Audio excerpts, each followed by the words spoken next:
आज हम हिंदी के सेकंड चैप्टर वर्णमाला का एक क्विक रिवीजन करेंगे इस वीडियो के थ्रू। तो चलिए स्टार्ट करते हैं आज की वीडियो। तो सबसे पहले देखते हैं कि वर्णमाला होती क्या है। वर्णमाला क्या होती है? तो वर्णमाला की जो डेफिनेशन है वो है कि वर्णों के व्यवस्थित समूह को हम वर्णमाला कहते हैं। मतलब कि अगर हम वर्णों को मिला करके लिख दे तो उससे हमें क्या मतलब उससे क्या बन जाएगी? उससे बन जाएगी वर्णमाला। और वर्णमाला में कितने वर्ण होते हैं? तो वर्णमाला में कुल 52 वर्ण होते हैं। क्या होते हैं? 52 वर्ण होते हैं। इसमें कुछ स्वर होते हैं और कुछ व्यंजन होते हैं। तो आज की हम इस वीडियो में वर्णमाला में स्वर पढ़ेंगे और जो व्यंजन की वीडियो होगी वो नेक्स्ट होगी। तो चलिए चलते हैं और देखते हैं कि जो ये वर्णमाला है ये किस किस तरह कितने कितने वर्ण किस किस में विभाजित है, मतलब कितने कितने वर्ण किस किस में हैं। तो इसमें जो ये 52 वर्ण है इसमें से सबसे पहले 11 तो इसमें क्या है? मूल स्वर है। क्या है? 11 तो मूल स्वर है। और इसमें से 33 हमारे क्या है? 33 है व्यंजन। 33 क्या है? 33 है व्यंजन। 11 है स्वर। और फिर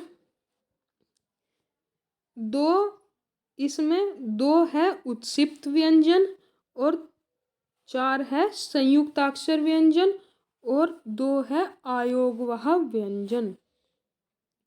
तो वर्णमाला में 2 क्या है? आयोगवाह व्यंजन है। 11 स्वर है, 33 व्यंजन है, 2 उत्सिप्त व्यंजन है और 4 संयुक्ताक्षर है और 2 क्या है? 2 आयोगवाह 2 आयोगवाह है। 2 क्या है? 2 आयोगवाह है। तो ये मतलब मैं प्रॉपर लिख नहीं सकती, लेकिन मैं आपका इस वीडियो के थ्रू स्वर का पूरा रिवीजन करा दूंगी। फिर हम इसमें नेक्स्ट देखते हैं कि जो ये मूल स्वर है ये कौन कौन से हैं और इनका जो उच्चारण है। क्या है कि एग्जाम में सबसे ज़्यादा उच्चारण पूछा जाता है, तो इसमें हम उच्चारण देखेंगे और वो पता करने की कोशिश करेंगे कि कैसे उच्चारण होता है और कहाँ कहाँ से कौन कौन से स्वर का उच्चारण होता है। तो सबसे पहले आए हमारे स्वर। स्वर कितने हैं? स्वर है 11। स्वर है 11। इसमें से कुछ हमारे मूल स्वर है और कुछ क्या है? कुछ दीर्घ स्वर है और कुछ क्या है? कुछ संयुक्त स्वर है। कुछ क्या है? कुछ संयुक्त स्वर है। तो 4 तो मूल स्वर है, 3 दीर्घ स्वर है और 4 संयुक्त स्वर है। अब ये सारे मिला के हो गए 11 स्वर। अब देखते हैं कि मूल स्वर कौन कौन से हैं, दीर्घ स्वर कौन कौन से हैं और संयुक्त स्वर कौन कौन से हैं। तो सबसे पहले आता है मूल स्वर। मूल स्वर में है अ, अ, ई, छोटी छोटी ई,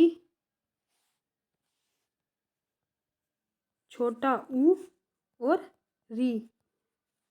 और एक चीज और, अगर हम देखें कि स्वर स्वर क्या होते हैं और व्यंजन क्या होते हैं, तो जो स्वर वे ध्वनियाँ होती है जिनका उच्चारण बिना किसी अन्य ध्वनि की सहायता से किया जाता है। मतलब कि स्वर में हमें दूसरी कोई ध्वनि लगाने की आवश्यकता नहीं होती। लेकिन अगर हम व्यंजन की बात करें तो व्यंजन वे ध्वनियाँ हैं जिनके उच्चारण के लिए स्वरों की सहायता की आवश्यकता होती है। उनमें स्वरों की सहायता चाहिए होती है, लेकिन स्वर ऐसी ध्वनि है जिसमें हमें उच्चारण जिसका उच्चारण हम बिना किसी अन्य ध्वनि के कर सकते हैं। तो स्वर में सबसे पहले आते हैं मूल स्वर। इनकी संख्या कितनी होती है? 4 होती है, जो कि होता है अ, छोटी ई, छोटा ऊ और री। इसके बाद है दीर्घ स्वर। और दीर्घ स्वर की जो संख्या होती है वो होती है कितनी? 3। दीर्घ स्वर कैसे बनते हैं? अ प्लस अ मिला के क्या बन जाता है? ये बन जाता है यहाँ पर आ। अ प्लस अ मिला करके क्या बन जाता है? अ। और ई प्लस ई मिला के बन जाती है बड़ी। और ऊ प्लस ऊ मिला करके बन जाता है बड़ा ऊ। तो ये है क्या? ये हुए दीर्घ स्वर जिनकी संख्या कितनी होती है? 3। इसके बाद जो नेक्स्ट आते हैं वो आते हैं संयुक्त स्वर। और संयुक्त स्वर की जो संख्या होती है वो होती है 4। संयुक्त स्वर कौन कौन से होते हैं? ए, ऐ, ओ और औ। ये मिला करके क्या बनते हैं? संयुक्त स्वर बनते हैं। तो इसमें हमने क्या क्या पढ़ा? इसमें हमने सबसे पहले पढ़ा स्वर क्या है। इसमें हमने सबसे पहले क्या पढ़ा? सबसे पहले पढ़ा स्वर। स्वर क्या है? स्वर ऐसी ध्वनि है जिनका उच्चारण हम बिना किसी ध्वनि की सहायता से कर सकते हैं। स्वर की संख्या कितनी है? स्वर की संख्या 11 है।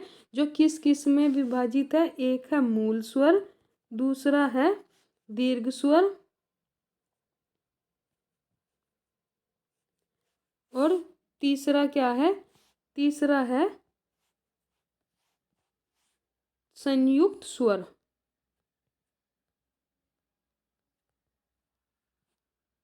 और जो मूल स्वर होते हैं उनकी संख्या होती है 4। इसमें है अ, ई, उ, अ, ई, उ और री। दीर्घ स्वर जो है वो होते हैं 3। इसमें है बड़ा, बड़ी और ऊ। और इसमें संयुक्त स्वर में है, इनकी संख्या है 4। इसमें है ए, ऐ, ओ, औ। अब हम देखते हैं कि स्वरों का जो उच्चारण होता है वो कैसे होता है। अब हम नेक्स्ट देखते हैं स्वरों का उच्चारण।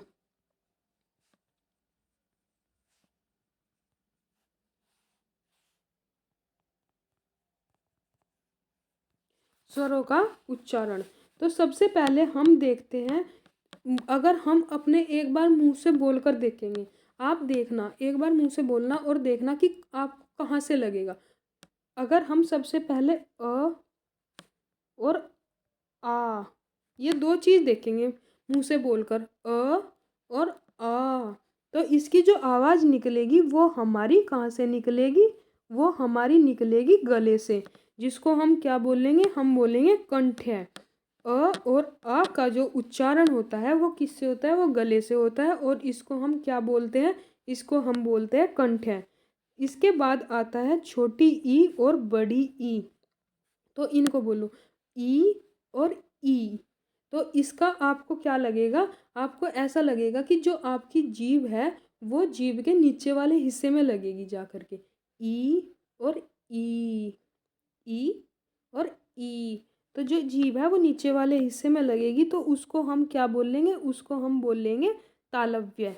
उसको हम क्या बोल लेंगे? उसको बोल लेंगे हम, सॉरी स्पेलिंग गलत हो गई, उसको हम बोल लेंगे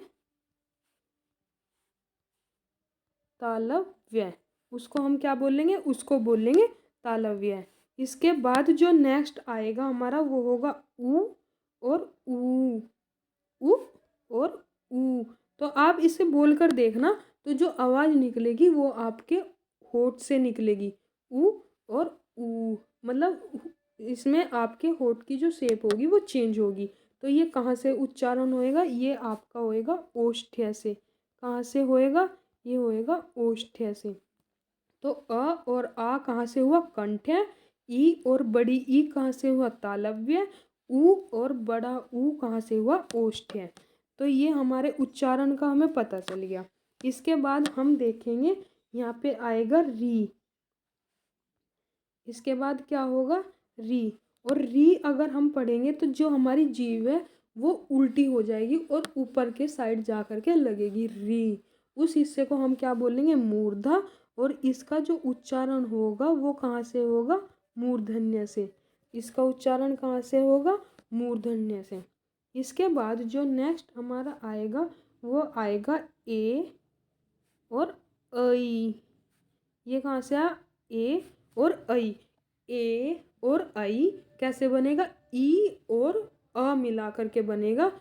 तो ई कहाँ से होता है, तालव्य से, और अ कहाँ से होता है, कंठ से। तो इनका दोनों मिला करके क्या बनेगा, कंठ तालव्य बनेगा। दोनों को मिला करके क्या बनेगा, कंठ तालव्य बनेगा। तो ई और ऐ कहाँ, ए और ऐ कहाँ से होगा, कंठ तालव्य से। इसके बाद जो नेक्स्ट आएगा वो आएगा ओ और औ, ओ और औ, ओ और औ। ओ और औ कैसे बनेगा, हमारा अ और उ मिला करके बनेगा ओ, अ और बड़ा उ मिला करके बनेगा औ। तो ये कहाँ से बोलेगा, अ बोलते हैं हम गले से और उ बोलते हैं हम ओष्ठ से। तो दोनों मिल जाएंगे तो क्या बन जाएगा, कंठ ओष्ठ्य। दोनों मिला करके क्या बन जाएगा, कंठ ओष्ठ्य। दोनों मिला करके क्या बन जाएगा, कंठ ओष्ठ्य। तो इसमें हमने एक बार दोबारा से रिवीजन करते हो, फिर ये वीडियो यहीं पर एंड करते हैं और नेक्स्ट वीडियो में हम पढ़ेंगे व्यंजन। तो चलिए देखते हैं हमने क्या पढ़ा। इसमें हमने सबसे पहले पढ़ा था वर्णमाला। वर्णमाला क्या है, तो वर्णमाला जो है वर्णों के व्यवस्थित समूह को क्या बोला गया है, वर्णों के व्यवस्थित समूह को वर्णमाला बोला गया है। और हिंदी वर्णमाला जो है किस किस से मिलकर बनी है, स्वर और व्यंजन से मिलकर बनी है। जो वर्णमाला है उसको किस किस भाग में तोड़ा गया है, उसको स्वर और व्यंजन में विभाजित किया गया है।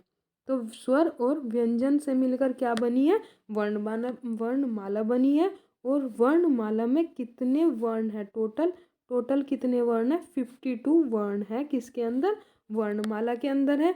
जिसमें 11 क्या है, स्वर है, और 33 क्या है, व्यंजन है, और 4 उत्सिप्त व्यंजन है, 4 संयुक्ताक्षर व्यंजन है, 2 उत्सिप्त व्यंजन है, और 2 आयोगवाह है। और ये आज हमने क्या पढ़ा, स्वर पढ़ा। ये जो व्यंजन, उत्सिप्त व्यंजन, आयोगवाह और संयुक्ताक्षर व्यंजन है, ये हम नेक्स्ट वीडियो में पढ़ेंगे। और अब देखते हैं कि जो स्वर थे, स्वर कैसे विभाजित थे। अब स्वर 3 हिस्सों में थे। मूल स्वर थे जिसमें 4 आ गए थे, वो था अ, आ, उ, नहीं सॉरी, स्वर थे मूल स्वर, दीर्घ स्वर और संयुक्त स्वर। संयुक्त स्वर इसमें 4 थे, इसमें 3 और इसमें भी 4। इसमें क्या था, अ, ई, उ और री, ये थे इसमें री। ठीक है, फिर इसके बाद क्या था, इसमें थे आ, बड़ी और बड़ा ऊ। और इसमें संयुक्त में ए, आई, ओ, औ। इसके बाद हमने स्वरों का उच्चारण पढ़ा। अ, आ कंठ है, ई, ई तालव्य, री मूर्धन्य, उ ओष्ठ्य, ए, ऐ कंठ तालव्य, ओ, औ कंठोष्ठ्य। तो ये वीडियो हम यहीं पर एंड करेंगे। और अगर आपको वीडियो अच्छी लगी हो तो प्लीज़ इसको शेयर करिएगा और चैनल को सब्सक्राइब करिएगा। मिलते हैं नेक्स्ट वीडियो में जिसमें हम पढ़ेंगे व्यंजन के बारे में।